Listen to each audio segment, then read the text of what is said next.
What's good? You know I don't do nothing for show. I ain't making no little intro bars. It's actually daytime. We normally watch the videos at night. We're gonna start the video shortly. But I'm up early right now. I gotta get ready to go to Flint in a little bit. I gotta eat my oatmeal and shit. And because I told y'all I started my weight gain journey. Dog, this shit's so disgusting.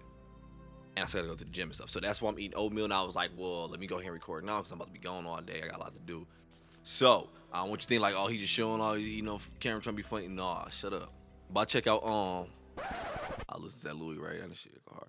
Well, yup. Navy SEAL goes rogue in Iraq. I mean, he about to just nut up, right? Looking at the thumbnail, dog, it don't look like Mrballen.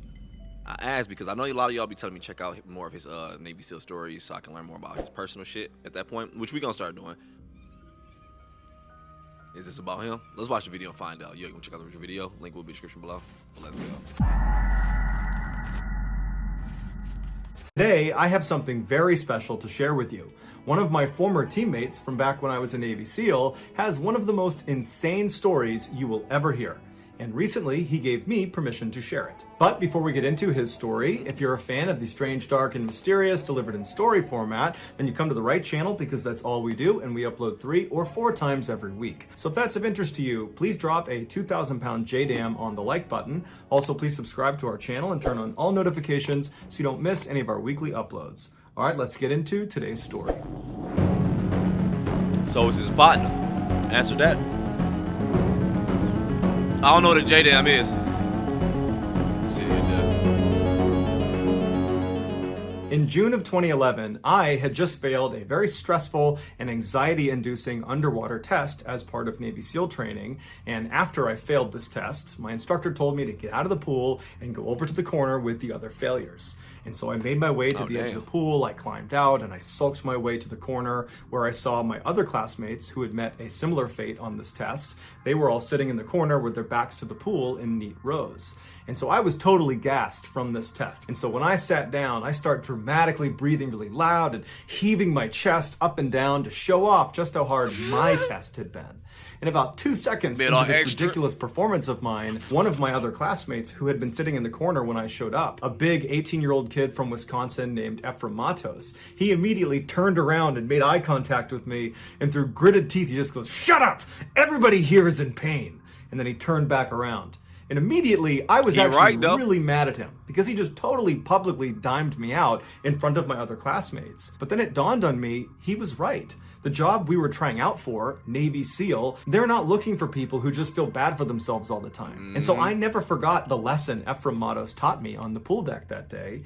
And I, along with everybody else in the SEAL teams, never forgot the totally insane thing that EPHRAIM did 5 years later that was picked up by virtually every major news network at the time. Back in 2012, so about a year after our exchange on the pool deck, EPHRAIM and I graduated and became Navy SEAls. I was assigned to an East Coast SEAL team and he was assigned to a West Coast one. And over the next 5 years, I never saw the guy until I saw him on TV. It was mid-June 2017, and I was on base in Virginia in an office full of other Navy SEALs, and we were wrapping up for the day. I was closing my email and powering down my computer, and I noticed my phone that was sitting on the table suddenly started lighting up with all these text messages from current and former teammates. So I grabbed my phone, and all the messages said the same thing: turn on the news. And so in this office we were in, there was always a TV that was turned to the news sitting in the corner that was on mute. And so I turned to look at this TV, and on the TV from a distance, all I can see is breaking news and Middle East. And so given our profession, news like that tended to have a direct impact. Man, Mrballen be bringing you to these stories, bro. I feel like I was legit watching that same TV, dog. And Middle East. And so given our profession, news like that tended to have a direct impact on our day-to-day lives. And so I assumed all these text messages must be about whatever happened in the Middle East. And so I get up, I walk over, I grab the remote, and on my walk back to my seat, I'm turning the volume up, and everybody else in the room is turning around to watch the TV as well. And we start hearing the TV reporters talking about this group of American civilians that had gone to Iraq and taken up arms against the terrorist organization ISIS. And so as they're talking about this group group of American civilians, they put on the screen an image of one of these Americans. It was this big bearded guy in his mid-20s carrying an AK-47 rifle standing behind a tank somewhere in the Middle East. And as soon as I saw that picture, I knew right away why I had gotten that flurry of text messages from current and former teammates. It's because we... Oh shit, dog. Cause this car going rogue. I'm about to... Boy, I hope I'm wrong, but he just got the whacking niggas, huh?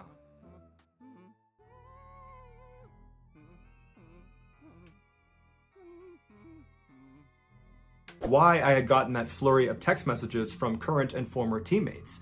It's because we all know this guy. The guy on TV was EPHRAIM Matos. 5 years earlier, after our graduation, EPHRAIM checked into his first SEAL team out on the West Coast, and very quickly after he showed up, they deployed to Afghanistan. During one of their missions, EPHRAIM was in the back of his patrol as they walked across this huge open field as they left this village they had just been in. And so EPHRAIM, in virtue of being in the back of the patrol, was in charge of looking behind the unit and make sure no one was coming after them.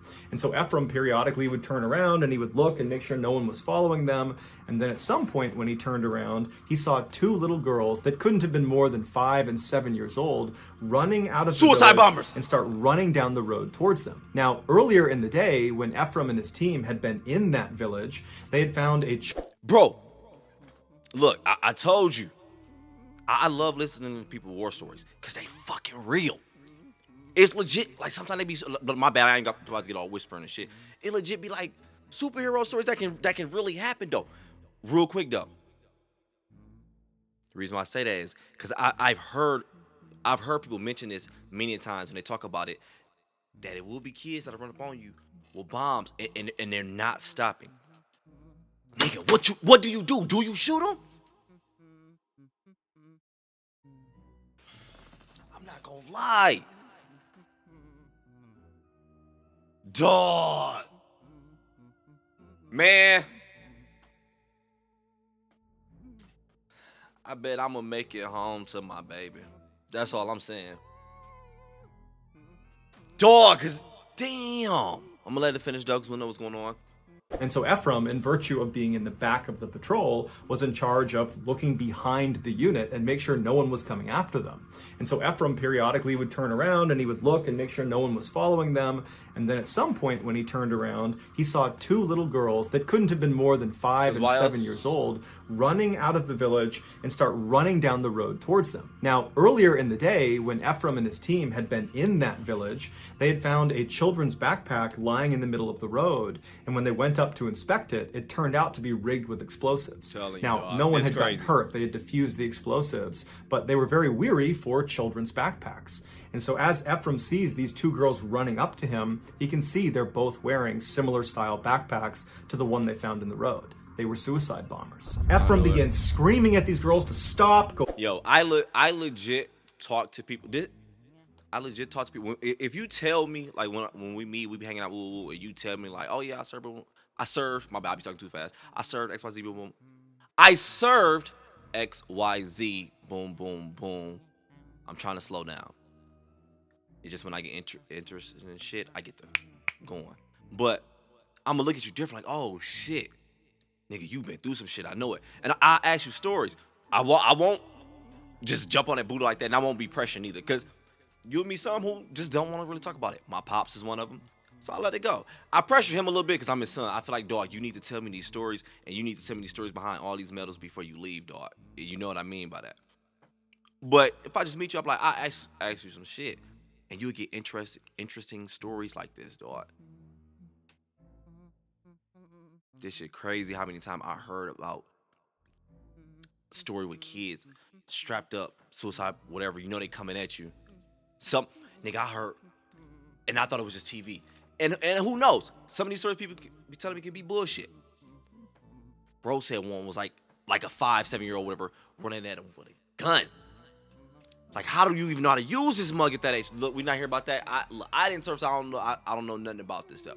Hey, props to you if you did. Let's finish. Two girls running up to him. He can see they're both wearing similar style backpacks to the one they found in the road. they were suicide bombers. EPHRAIM began screaming at these girls to stop, go back, don't come any closer, or I'll have to shoot at you. But he could tell they weren't stopping. They were just running up the road. He could see there were tears coming down their face. They were totally upset. They were obviously innocent. They were young kids. They'd been put up to this by the Taliban. But EPHRAIM, because he was in the rear security of his patrol, he had to deal with them like they were threats.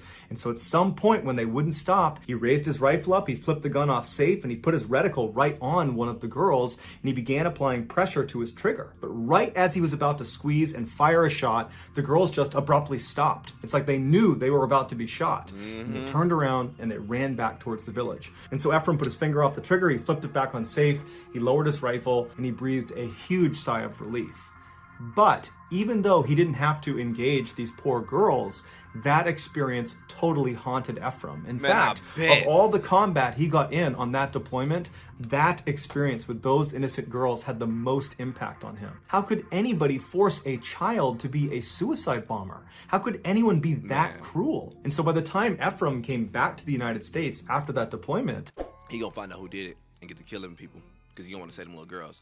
I'm sorry, I keep trying to put it together. I'm gonna let it finish.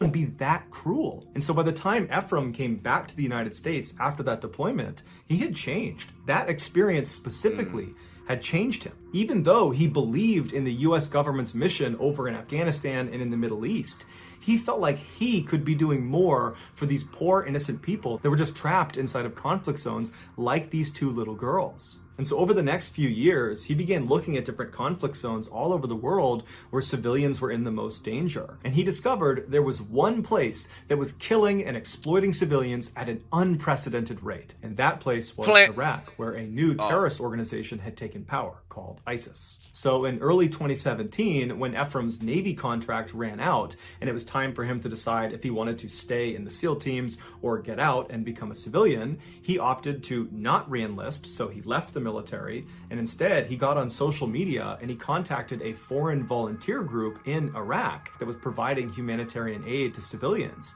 And he reached out to them and he said, "Hey, can I join you?" And of course they said, "Yes, we'd love to have a Navy SEAL come out and support us." And so just a couple of days later, EPHRAIM sold his house, he packed up a bag of clothes and a backpack, he grabbed his passport, and he hopped on a plane and he flew to northern Iraq all by himself. Now, before we continue the rest of the story, you need to understand just how bold this move was by EPHRAIM. Now, when he was a Navy SEAL, and so a member of the United States military on active duty, when he went to Afghanistan, to a war zone, he had lots of support. If his team got pinned down by the enemy, they could call in an airstrike, or they could call in backup. If EPHRAIM got hurt on the battlefield, or his teammates got hurt on the battlefield, they could call in special medical teams that would fly in virtually any condition to come save them. And if EPHRAIM got captured by the enemy, you better... And he's going on his own now. What the any condition to come save them. And if EPHRAIM got captured by the enemy, you better believe America is coming for him. But in this case, EPHRAIM went to a war zone as a civilian.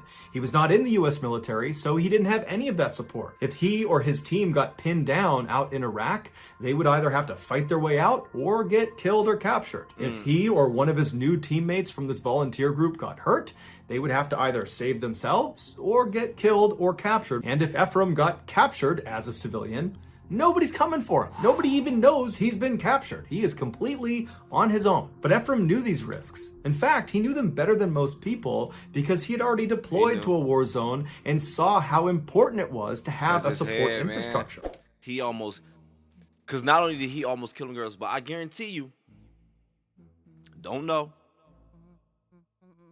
You could tell them the way them girls was running at him, like, this is a mission they was put on.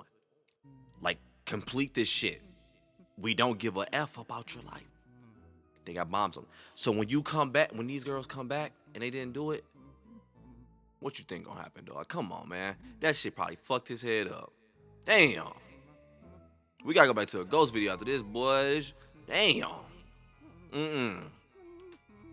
This nasty ass oatmeal. Deployed to a war zone and saw how important it was to have a support infrastructure. So when he flew to Iraq as a civilian, he knew he was hanging it out there, but he just didn't care. He felt like he had a mission to go help these innocent people because nobody else was. When he arrived in Iraq in March of 2017, he was met at the airport by one of the guys from this volunteer group EPHRAIM was going out to join. He was a very muscular, tattooed American in his mid-30s who introduced himself as Sky, and he said he had been a Marine, and while he was in the Marines, he had deployed to Iraq, so he was familiar with the area. The pair hopped in a vehicle, and Sky drove them to the volunteer group's safe house in the city, where EPHRAIM got a chance to meet the leader of this group. It was a tough-as-nails former Army Special Forces guy in his mid-50s named Dave. And Dave, for the past several decades, had been going out to conflict zones all over the world, and he would tell EPHRAIM that the worst atrocities he had seen committed against civilians in any of these places was where they were right now, in Iraq, at the hands of ISIS.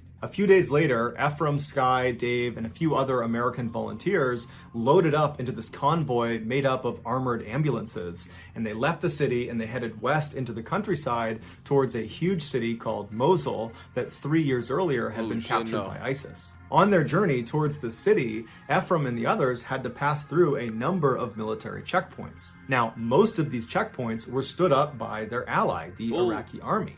But EPHRAIM and the others knew that they might stumble upon an ISIS checkpoint, and in virtue of all of them being pale-skinned Americans, they would instantly be recognized as the enemy and fired upon. So every time they slowed down for one of these checkpoints, EPHRAIM and the others would clutch their guns closely and mentally prepare themselves for a potential... Oh yeah, the police, I'm sitting up straight and shit. I'm thinking something different. Yeah, you want to clutch your gun, I'm tripping. Turn that music down, nigga, shit. Put the weed up, dumbass nigga. Enemy and fired upon. So every time they slowed down for one of these checkpoints, EPHRAIM and the others would clutch their guns closely and mentally prepare themselves for a potential vicious close quarters fight to the death. But luckily, they managed to go the entire distance all the way to the outskirts of Mosul without any checkpoint drama. And once they got there, they linked up with an Iraqi army unit that the leader of this volunteer group, Dave, had a relationship with. Over the first month that EPHRAIM was in country, he worked with this Iraqi army unit to help distribute food and provide medical care to civilians in and around Mosul. Then, in month 2 of his stay in Iraq, everything changed. Iraqi decision makers decided it was finally time to retake Mosul from ISIS. This was a huge military movement that required several units to work together and would take several weeks. The main Iraqi army was going to push inside of the city limits of Mosul and inch by inch reclaim territory from ISIS. Oh my God, did y'all see that? I want to watch that. What the? U.S. Marines witness paranormal event in Afghanistan. We watched this one already. My bad. Go back. Oh, damn. Of the city limits of Mosul and inch by inch reclaim territory from ISIS, while the army unit that EPHRAIM and his volunteer group had embedded with would be responsible for reclaiming some of the villages around Mosul that ISIS had occupied. And so suddenly, EPHRAIM and the rest of his volunteer group went from being humanitarian aid workers to having a direct frontline combat role with the Iraqi army. And in his first civilian combat experience, EPHRAIM ran across an active minefield towards this village that was occupied by ISIS. And after nearly being blown up at least 2 times, EPHRAIM finally made it to this village, and he began going house to house with the other volunteers, clearing them of ISIS fighters. And in one instance that he has on camera, he entered into this structure and he saw there were guns on the ground, and they looked around and they couldn't find any ISIS fighters inside, but they noticed on the ground there was a piece of plywood. They moved it aside and it revealed this huge hole that led down into the ground, and this hole connected to a huge underground tunnel system that ISIS used to escape gunfights just like this one. And so EPHRAIM and Dave, who was with him, just hopped right down into the tunnel. They didn't have night vision, they didn't have backup, just the 2 of them start running down this totally pitch black tunnel, periodically throwing grenades ahead of them in case there are ISIS fighters ahead of them. Oh my God. Hey, real quick, my bad, calm down. I was thinking that. I was like, before I jumped down, I'd have threw a grenade down that bitch first just in case, because it's dark. I don't know what's down there. But I was like, then again, I was thinking, like, what if this is where they holding people like hostage and shit, though? He's just running out and chucking them all. Boosh. periodically throwing grenades ahead of them in case there are ISIS fighters ahead of them. And at some point, after running for quite a while, just getting ready to come in contact with their adversaries, they reach this big, high-ceilinged cavern that's a dead end. And they're looking around thinking, okay, I guess no one ran in here. But before they turned around and left the tunnel system, they looked up with their lights and they saw high up on the wall, dug into the wall, was another entrance to another tunnel. It looked like there needed to be a ladder to get up to this additional tunnel entrance. And so EPHRAIM and Dave look at each other and they're thinking, I bet ISIS fighters ran down here. There was a ladder. They climbed up and went in that entrance and then pulled the ladder up so we can't follow them. And so EPHRAIM and Dave couldn't do anything about it. They decide, okay, well, we'll just go out and we'll tell the Iraqi army and see what they want to do. So EPHRAIM and Dave, they leave this tunnel system, they go back outside, they tell the Iraqi army, and the Iraqi army brings in a bulldozer and they fill in that entrance they had found inside of the house, completely seal it up so nobody could go in or get out. And then later that night, after that village had been cleared of all ISIS fighters, they began hearing muffled explosions underground near where this entrance to this tunnel was. And what it turned out to be was ISIS fighters that realized they had been buried alive. They had snuck down there. They had used a ladder. What the fuck is going on?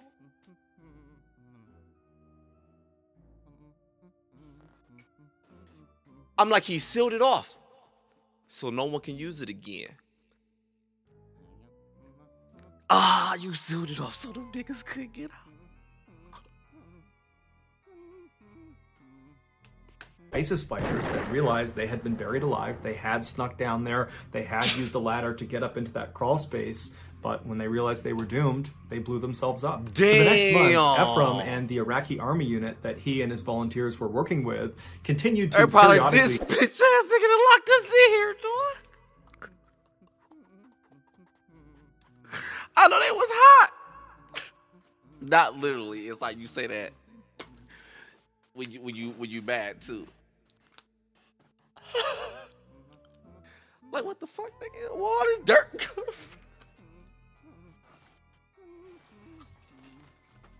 Space, but when they realized they were doomed, they blew themselves up. For the next month, EPHRAIM and the Iraqi army unit that he and his volunteers were working with continued to periodically get into small skirmishes with ISIS in these villages outside of Mosul, but the majority of their time was spent providing humanitarian aid and medical care to civilians in the area. Then in May, their mission changed again. The other Iraqi army units that had been sent directly into Mosul a month earlier to inch by inch eradicate the area of ISIS fighters, they had done a relatively good job, but the last few ISIS fighters had been pushed up into this northern section of the city where they had bunkered down inside of these blown out concrete structures, and they were putting up an unbelievably fierce fight. So fierce, in fact, that these Iraqi army units in the city were not able to go any farther forward. They needed armored vehicles and tanks if they were going to be successful. And it just so happened the army unit that EPHRAIM and his volunteer group had embedded with, that had been outside of Mosul this whole time,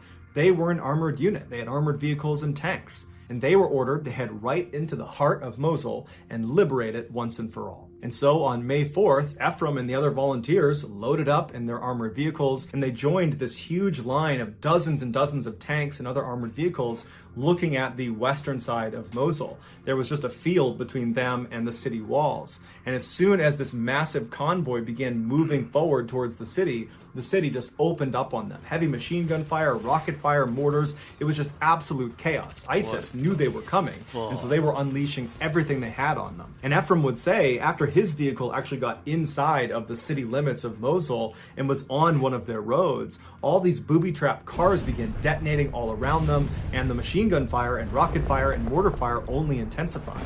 At the same time this was happening, Iraqi civilians inside of Mosul saw this unbelievable wave of violence happening, and they began trying to flee the city. Now, ISIS had effectively kept them hostage inside of Mosul because they needed lots of civilians in and around the area because it prevented Iraq and America and other forces that were fighting ISIS from indiscriminately bombing Mosul to get rid of the ISIS presence there. And so when ISIS saw these civilians running away, they began shooting them to deter other civilians from trying to escape. And so right in front of EPHRAIM, as he's driving into the city, men, women, children are just being gunned down all over the place. Naturally, EPHRAIM and the other volunteers hopped out and tried to return fire at these ISIS shooters, but they were so well fortified in different structures, they couldn't even see them, let alone hit them. So they did the next best thing. EPHRAIM and the others began putting themselves out in the open to draw fire on themselves so that other nearby civilians could run to safety. And for the next 3 Man, I'm telling you, when you in that field, and you heard the way he hold Mrballen at the beginning of the video, like, shut your motherfucking ass up crying. People be built for this shit, dog. You got it, and I ain't even talking about physically, because they do that part with you in the training and everything. I'm talking about mentally, man. Get the dog.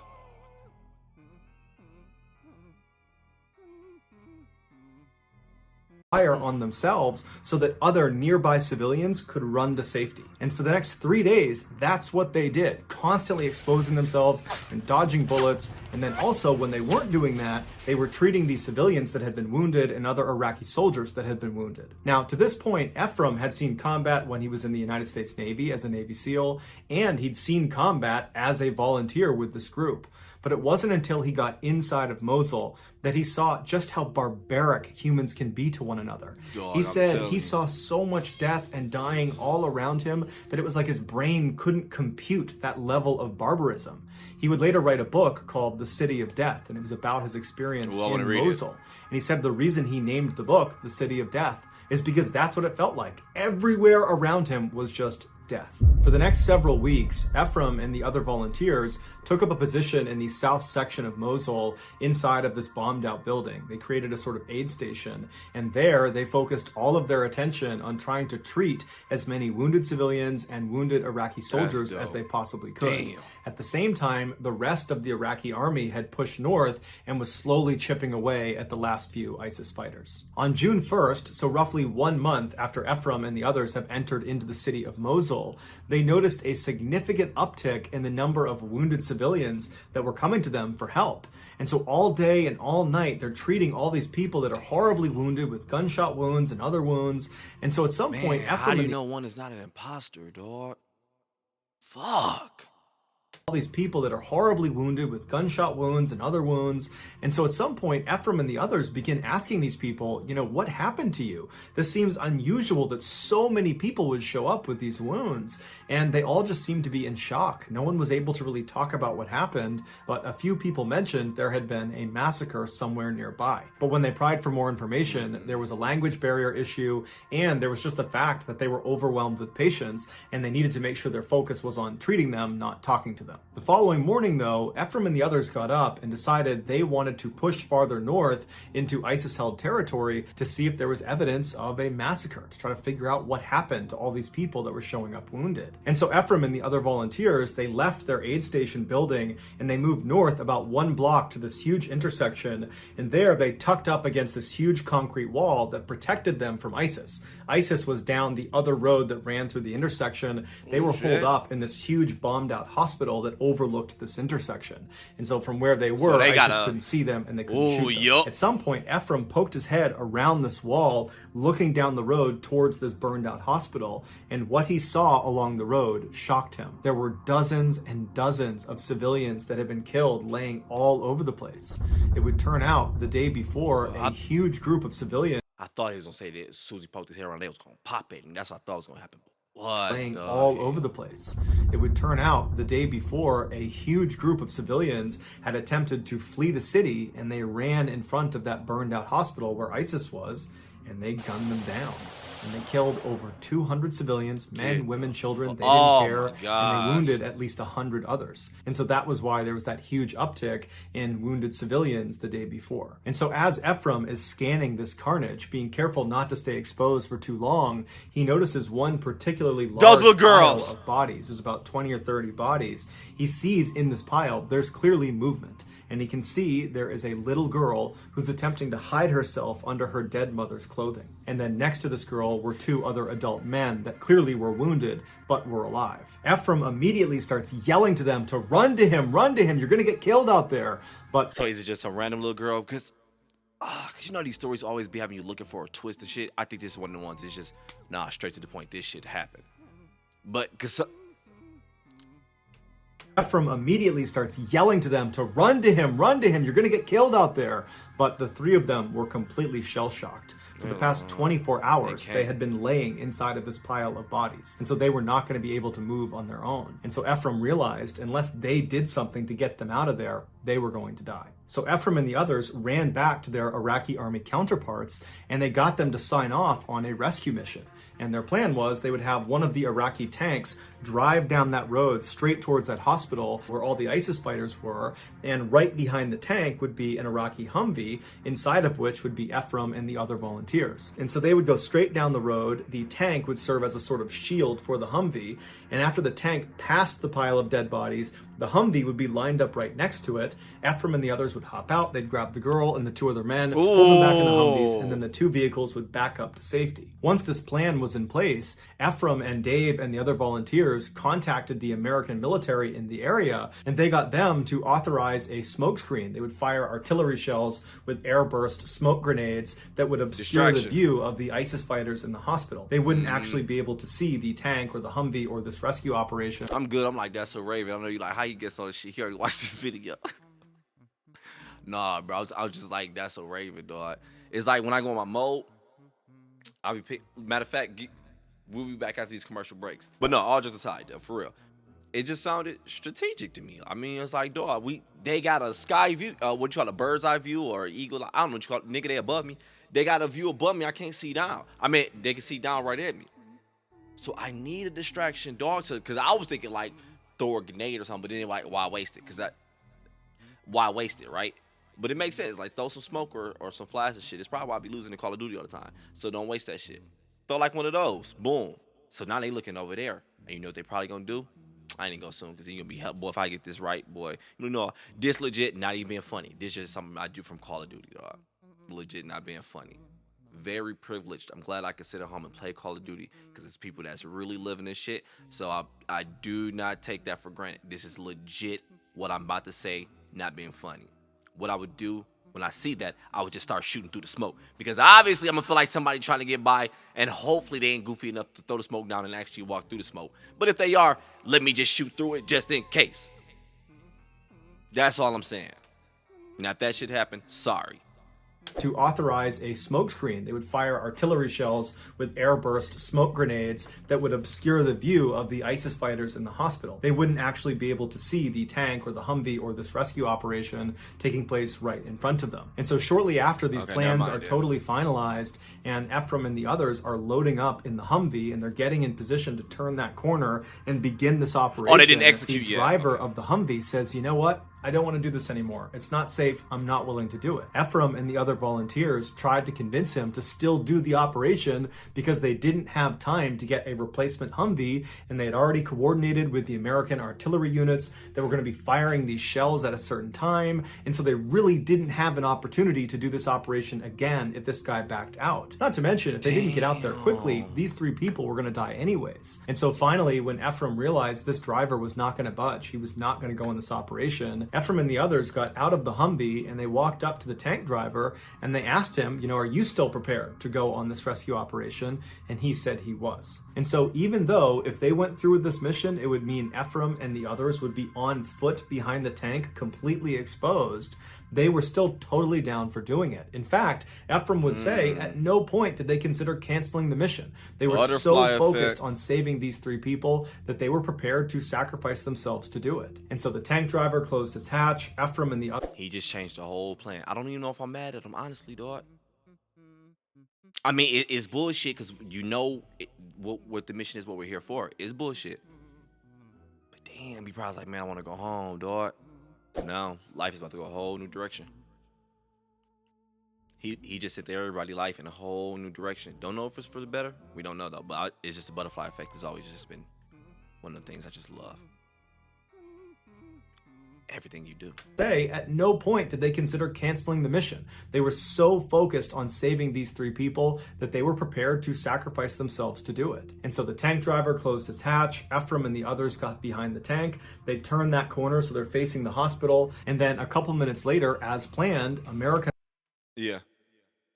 themselves to do it. And so the tank driver closed his hatch. EPHRAIM and the others got behind the tank. They turned that corner so they're facing the hospital. And then a couple minutes later, as planned, American artillery launched these airburst smoke grenades that totally obscured ISIS's view. And as soon as those smoke clouds were in the air, ISIS came out and just started firing randomly straight down in the general direction of where this tank was. They couldn't really see the tank. They had no way of knowing what they were doing out there. They just knew something was going on. And so meanwhile, EPHRAIM and the others are tucked up behind this tank as it's slow rolling in, as rounds are impacting all around them, mortars start landing all around them, and it turns out there were other ISIS fighters, not just directly ahead of them in the hospital, but also off to their side in other buildings. So they were getting hit from two directions. EPHRAIM remembers, as he was behind this tank trying to stay as small as he could, he began dry heaving because he was so terrified. He was completely convinced he was going to die that day. Eventually, the tank made its way just past this pile of bodies, and at that point, EPHRAIM actually stepped out and fired back towards ISIS in the hospital and over towards the berm to provide some cover fire, while Dave and another volunteer ran over and pulled the girl and the other two men out of the pile and behind the tank. The girl and one of the men were okay. They were not badly physically hurt, but the other man was badly hurt and he couldn't walk. And so thinking quickly, EPHRAIM and his team found a piece of sheet metal on the ground behind this tank, and they rolled him onto it and used it like a stretcher and began dragging him as the tank began moving in reverse. And so as bullets are still flying all around them, rockets are landing next to them, they're moving, they're making good progress, when the wounded man slips off of the sled and he lands right in the tracks of where this tank is going to go. And for a variety of reasons, EPHRAIM and the others had no way of communicating with the tank driver. So the tank driver is just going to keep on moving and he's going to run over this injured man who can't go anywhere. And so thinking quickly, EPHRAIM leaps down, he grabs the injured guy, and he rolls with him out of the way of the tracks right as it goes past him. But now EPHRAIM and this wounded man are outside the protection of the tank, and rounds start impacting all around them. Oh my gosh, dog. I'm about to turn this shit off, dog. I'm not even gonna lie. You probably saw it in my damn eyes like the last 5 minutes ago, boy, I checked out.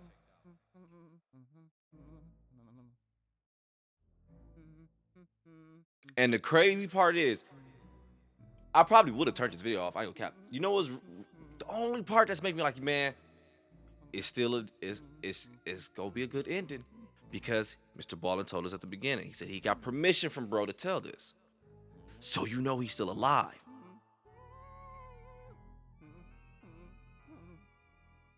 You gotta be shitting me, dog. Out of the way of the tracks right as it goes past him. But now EPHRAIM and this wounded man are outside the protection of the tank, and rounds start impacting all around them. The smoke screen at this point is pretty much cleared, and so ISIS sees them. And EPHRAIM at this point makes a heartbreaking decision. He looks at this guy who he knows cannot move himself.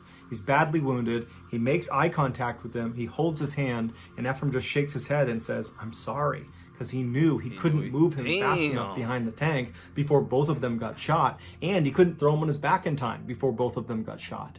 And so he had to leave him. And so EPHRAIM jumped up, he leapt behind the tank right as a volley of fire hit right where he had been standing, and then EPHRAIM and the others continued moving back. That wounded man would go on to be killed by ISIS. Only a few moments after EPHRAIM was back behind the relative safety of the tank, he suddenly fell to the ground and felt a pain in his right leg. He had been shot through the leg. But where he fell was right in line with where one of these tank treads were coming. But again, they can't talk to this tank, so they can't stop the tank from running him over. And so a surge of adrenaline came over EPHRAIM, and he leapt up onto his feet and just continued to get out of there the tank, despite this gaping hole in his leg. Eventually, they made it all the way back to that intersection where they had started, but the only way they could get back down the alleyway to safety with the Iraqi army was to run across a small segment of this street. Basically, you needed to be exposed for just a second running across. But at this point, the smoke screen was gone. ISIS knew exactly where they were, and they were waiting for them to pop out from behind that tank. And so EPHRAIM and the other volunteers are screaming across this gap in the road towards the Iraqi army to get them to send an armored vehicle across this road, pick us up, and bring us back across. We can't run across this gap without getting shot. But because of the chaos and the noise, the tank is firing, there's mortars, there's rockets, there's gunfire, it's crazy. The message was just not received. And so in a sudden fit of madness and frustration and fear and all sorts of things, EPHRAIM just runs across the street, and he gets to the other side miraculously without being hit again. And there he tells the Iraqi army, send an armored Humvee across this gap, get the girl, get the guy, get the rest of the volunteers, save them. Seconds later, an armored Humvee crossed that gap. They picked them up and brought them back. And at this point, EPHRAIM is now lying on the ground behind that concrete wall. So he's relatively safe, and he's getting his leg bandaged up. And he remembers when the girl and the guy were brought out and they were safe and alive, the Iraqi army erupted in cheers. It was this unbelievably happy moment in an absolutely tragic, horrible time. The Iraqis would transport EPHRAIM in an armored ambulance to an aid station south of where this intersection was, and there they would put him on a cot, and a doctor would rebandage his leg, and then he would walk away. And so EPHRAIM is left inside of this room to kind of think about what had just happened,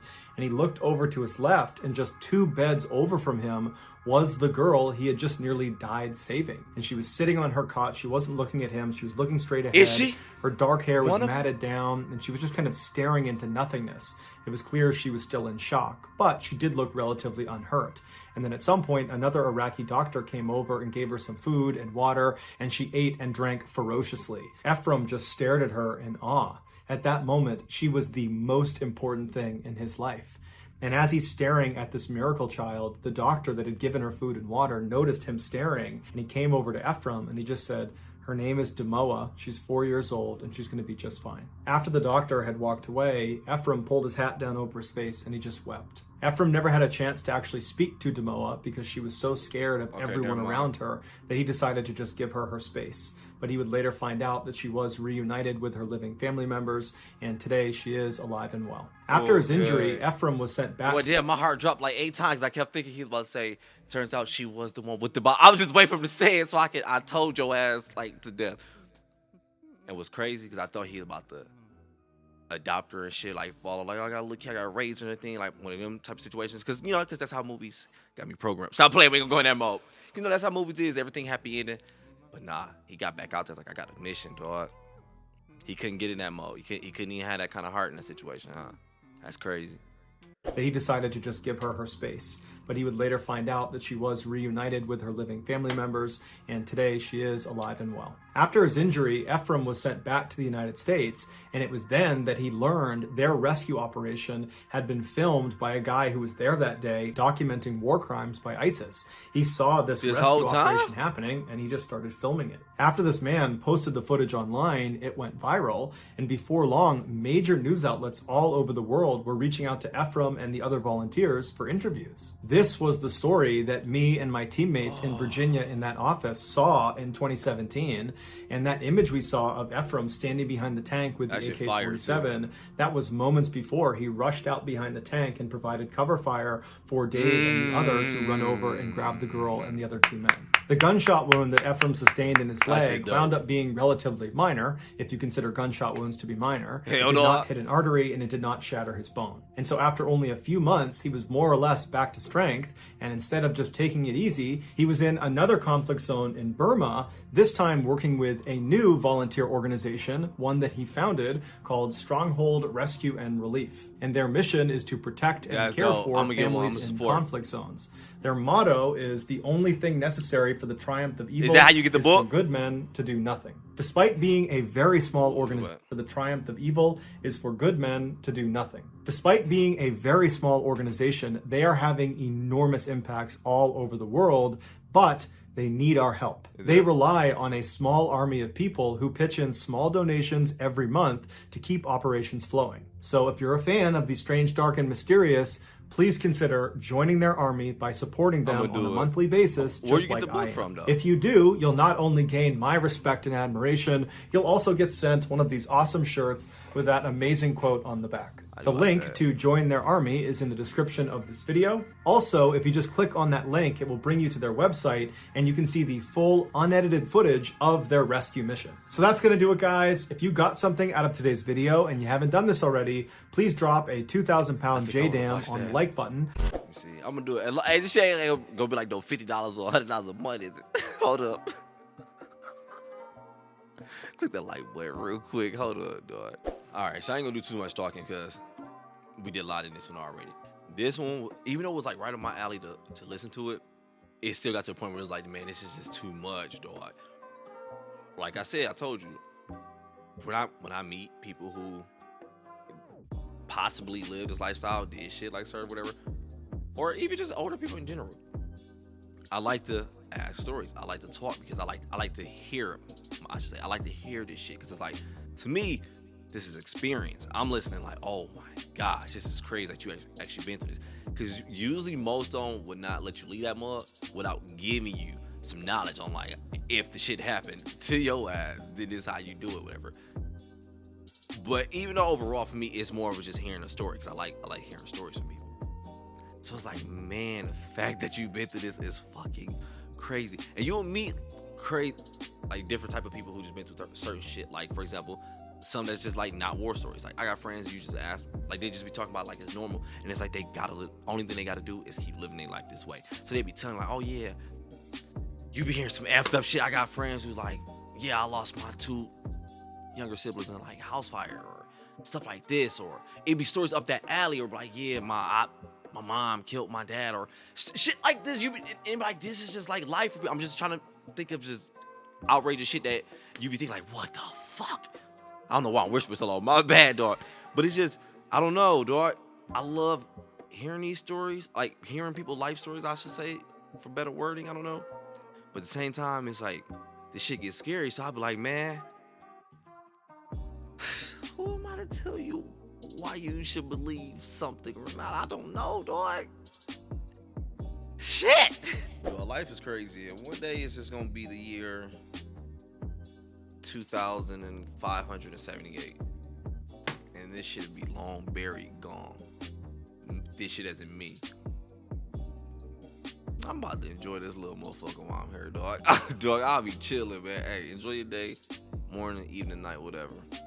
I'm gonna go ahead and support and sign up. I'm gonna do it off camera. You ain't about to get my information. But I'm out.